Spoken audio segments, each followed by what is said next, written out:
Welcome to the Trackpad's Military Podcast, where history, leadership, and heroism come alive. Today's episode explores the destruction of Task Force Smith during the Battle of Osan in July of 1950, a powerful story of courage and perseverance. If you enjoy learning more about military history and extraordinary individuals, be sure to visit trackpads.com for articles, podcasts, and more. First line of defense: the tragic story of Task Force Smith at Osan. The Battle of Osan, occurring in July 1950, marked the first major engagement between United States forces and North Korean troops during the Korean War. Known infamously for the devastating losses suffered by the American soldiers of Task Force Smith, this confrontation starkly illustrated the peril of underestimating a well-prepped and battle-hardened enemy. Task Force Smith, composed primarily of elements from the understrength 24th Infantry Division, faced overwhelming odds as they attempted to delay the North Korean advance with inadequate weaponry, limited supplies, and minimal intelligence. Despite remarkable bravery and determination, these soldiers found themselves rapidly overrun by superior North Korean tanks and infantry, leading to heavy casualties and a disorganized retreat. Beyond its immediate military impact, the defeat at Osan profoundly influenced American strategic thinking, military doctrine, and Cold War policies. The harsh lessons learned from Task Force Smith's tragic experience prompted significant changes in the United States military preparedness, logistics, intelligence gathering, and rapid deployment tactics. This early setback underscored the necessity of maintaining well-employed, combat-ready forces, capable of responding swiftly and effectively to global threats. Today, the Battle of Osan remains a critical historical event studied by military leaders, historians, and policymakers alike, serving as a compelling reminder of the importance of realistic planning, rigorous training, and continuous vigilance in modern warfare. Strategic context and prelude to battle. On June 25, 1950, North Korea launched a sudden and aggressive invasion of South Korea, marking the explosive outbreak of the Korean War. Within days, the well-prepared and battle-tested North Korean People's Army quickly shattered South Korea's defenses. South Korean forces, ill-equipped and poorly trained compared to their northern counterparts, retreated rapidly. This swift and unexpected collapse prompted immediate international concern and action. Responding swiftly, the United Nations condemned North Korea's actions and called upon member nations to aid South Korea. The United States, under President Harry S. Truman, committed itself to leading this international coalition, rapidly mobilizing forces to halt the North Korean advance. However, American military readiness was far from optimal in the early days of the conflict. The United States Army, which had significantly downsized following World War II, found itself urgently deploying whatever units it could muster from occupation duties in Japan. One of the first American units hastily dispatched to Korea was Task Force Smith, a composite force drawn from elements of the 24th Infantry Division stationed in Japan. Under the command of Lieutenant Colonel Charles B. Smith, this understrength task force consisted of just over 500 men. These soldiers were intended to act as a stopgap, establishing a temporary blocking position to delay the North Koreans while additional forces were prepared and mobilized. Task Force Smith was quickly moved into position north of the town of Osan, a critical point on the main route towards Seoul. Despite their bravery and sense of duty, the men of Task Force Smith were inadequately prepared for the daunting task ahead. Their equipment was severely limited, particularly in the crucial area of anti-tank weaponry. Equipped mostly with infantry weapons such as rifles and machine guns, their anti-armor capabilities were minimal, consisting of a few outdated bazookas and limited quantities of ammunition. There were no dedicated artillery or heavy anti-tank guns accompanying them, further hampering their ability to effectively defend their positions against the looming armored threat. Opposing Task Force Smith was a formidable adversary in the Korean People's Army. North Korean forces were well-trained, battle-hardened veterans, many of whom had gained valuable experience fighting alongside communist Chinese forces during the Chinese Civil War. Crucially, the Korean People's Army was armed with Soviet-made T-34 tanks, powerful and robust vehicles that had earned a fearsome reputation during World War II. These tanks, accompanied by superior artillery support, gave the North Koreans a tremendous tactical advantage against the lightly armed American troops. Adding to their advantage was the logistical superiority and numerical strength that the Korean People's Army held. They had enjoyed significant early victories, building momentum and maintaining their offensive initiative, effectively demoralizing the already weakened South Korean defenders. Meanwhile, the American commanders significantly underestimated the enemy's capabilities, operating under the flawed assumption that North Korean forces were poorly trained and ill-equipped. American leadership believed that a small, lightly armed force would be sufficient to delay the enemy until reinforcements arrived. Limited intelligence on the ground realities further compounded these strategic errors, leaving Task Force Smith dangerously unprepared for the intense battle they were about to face. Initial contact and North Korean assault. Task Force Smith positioned itself strategically on hills overlooking the critical road leading toward Osan. Soldiers quickly dug foxholes and set up rudimentary defensive positions, carefully distributing their limited resources to maximize their defensive potential. The infantry platoons were positioned carefully along the crest lines, while their limited artillery support, a handful of M101 howitzers, was situated to provide coverage of the advancing enemy. Machine gun emplacements were positioned along key approaches, intended to deliver heavy, concentrated fire against infantry movements and lightly armored vehicles. Despite clear shortcomings in equipment and numbers, Task Force Smith maintained an air of psychological confidence.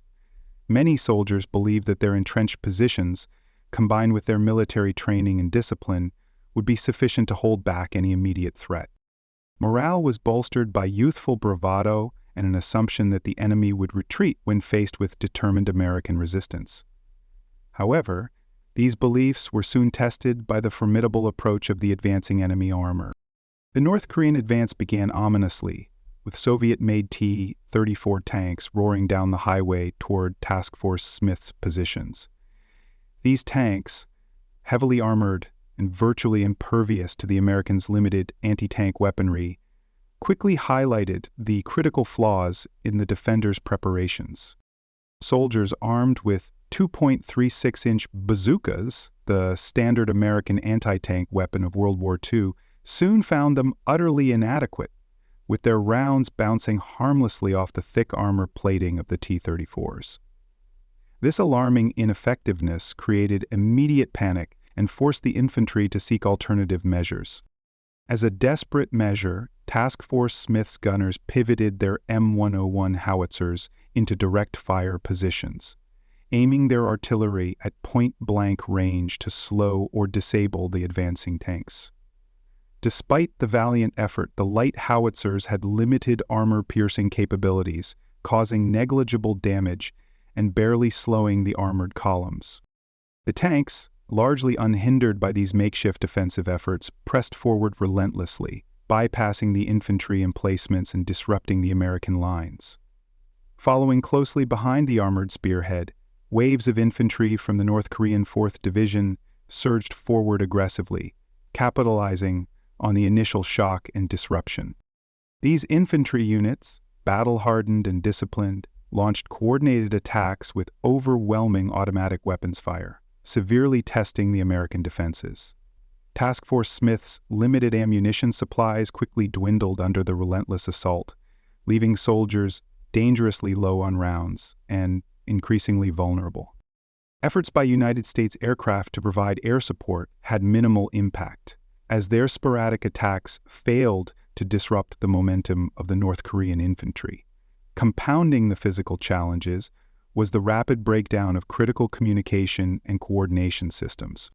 Field radios, hastily deployed and inadequately prepared for prolonged combat operations, began malfunctioning, causing a breakdown in communication between infantry positions, artillery batteries, and higher command. This disruption severely impacted battlefield awareness, making coordination of fire support nearly impossible and exacerbating confusion among the troops. Soldiers, already demoralized by dwindling supplies and heavy casualties, increasingly felt isolated, fighting without clear leadership or guidance. The absence of reinforcements or meaningful support from other United States units intensified the psychological toll, deeply impacting the morale and effectiveness of Task Force Smith. Collapse and retreat. As Task Force Smith faced continuous assaults from advancing North Korean forces, their defensive perimeter began to collapse under relentless pressure. United States soldiers, initially confident in their position, found themselves rapidly encircled and overwhelmed by numerically superior enemy units.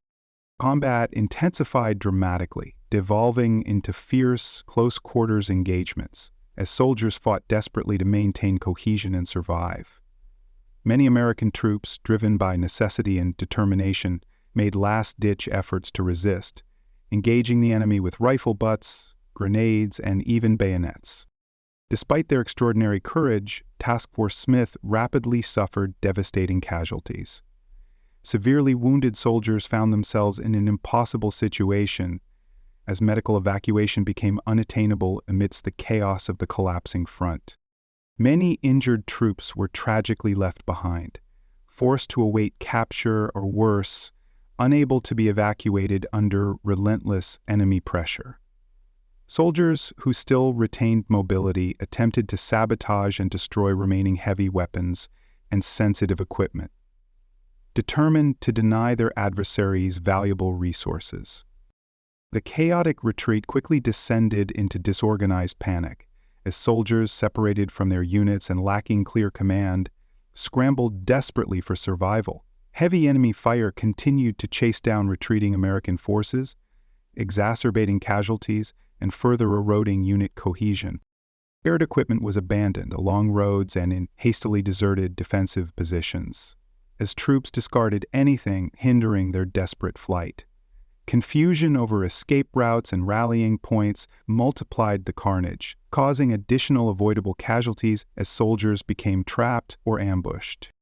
The North Korean forces immediately seized upon this decisive victory, exploiting their newly acquired resources to further bolster their offensive. Captured American equipment, including artillery pieces, vehicles, and vital ammunition, was quickly incorporated into their own arsenals, significantly enhancing their logistical capabilities. Furthermore, the psychological effect of this victory was profound. It emboldened North Korean commanders and soldiers alike, fueling their resolve for aggressive, continued attacks against demoralized and ill-prepared United States and South Korean defenders. Casualties from Task Force Smith's disastrous encounter were severe, with over 60% of the original contingent either killed, wounded, or captured. These substantial losses had a profound ripple effect, dramatically reducing the available manpower of United States forces in Korea during the early stages of the conflict. The Battle of Osan starkly exposed the severe gaps in American preparedness, highlighting critical deficiencies in weaponry, logistics, intelligence, and strategic foresight. This sobering event significantly impacted morale among troops, commanders, and the American public, forcing an uncomfortable reckoning with the harsh realities of combat readiness and the scale of challenges ahead. Aftermath and military lessons learned. The devastating defeat of Task Force Smith had immediate and far-reaching consequences for American involvement in the Korean War. This catastrophic engagement underscored the urgency of a robust and comprehensive United States military commitment, marking a turning point from limited intervention toward full-scale mobilization. As North Korean forces continued their relentless advance southward, capturing cities and territory with alarming speed, American and South Korean troops rapidly withdrew into defensive positions that became famously known as the Osan perimeter. The hastily constructed defensive line at Osan became the desperate focal point for the survival of South Korea, underscoring the immediate necessity for substantial reinforcements and improved combat equipment.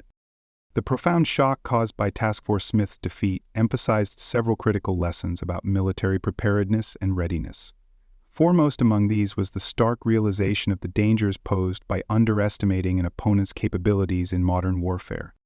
American commanders had dramatically undervalued the operational proficiency and combat readiness of the North Korean army, especially their effective use of armor and combined arms tactics. This costly oversight stressed the essential need for well-suited anti-tank weapons, robust logistics systems, and specialized equipment tailored specifically for frontline engagements. Additionally, the battle illuminated the indispensable role that air and artillery support play in modern combat.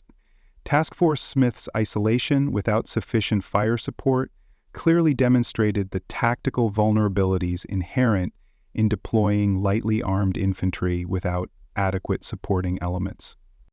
Following this battle, American commanders quickly reconsidered tactical doctrine, emphasizing the importance of combined arms coordination, firepower superiority, and well-maintained logistical networks. These realizations prompted the United States military to systematically reassess and refine operational procedures to better prepare for future encounters with armored and mechanized forces. Changes in military strategy were swift and substantial following the lessons learned at Osan. Military planners and policymakers prioritized the equipping and intensive training of frontline units, ensuring troops were better prepared both materially and psychologically. Rapid deployment tactics, previously considered viable despite resource shortages, were critically reassessed. Emphasis shifted toward ensuring deployed units were adequately resourced and strategically reinforced to prevent future disastrous engagements. This strategic shift also sparked significant improvements in intelligence gathering capabilities, aiming to prevent another surprise regarding enemy strength and capability. On the home front, the psychological and political ramifications of Task Force Smith's defeat were deeply felt.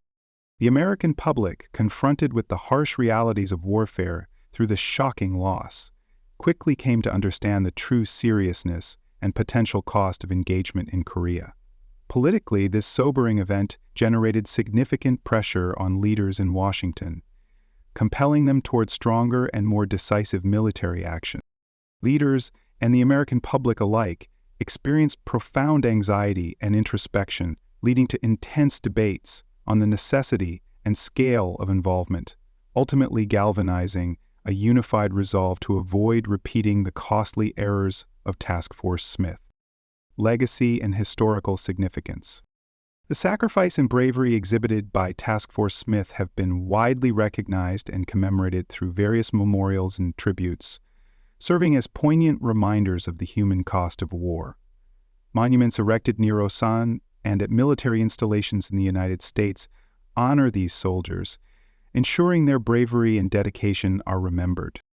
The battle is consistently referenced in military education, serving as a fundamental lesson on the importance of preparedness, proper intelligence, and adequate logistical support. At military academies and training centers, the battle's narrative helps educate future officers and soldiers about the harsh realities of combat, illustrating vividly what can happen when troops face overwhelming odds without sufficient preparation. In broader strategic terms, Task Force Smith profoundly impacted United States Cold War military doctrine, highlighting the critical necessity for maintaining immediate responsive units capable of rapid deployment. This lesson reshaped the strategic outlook and preparedness of American forces, triggering increased defense spending to enhance military readiness significantly. The need for quick and adequately equipped deployment became a central component of Cold War containment policies, influencing American strategic decisions throughout Asia and elsewhere. Ultimately, these lessons played a crucial role in shaping later military doctrines and decision-making processes, including approaches to subsequent conflicts like Vietnam, where the United States prioritized rapid force projection and logistical preparedness. In popular culture and military literature, Task Force Smith's experience remains a prominent case study illustrating the costs of tactical failure and strategic miscalculation.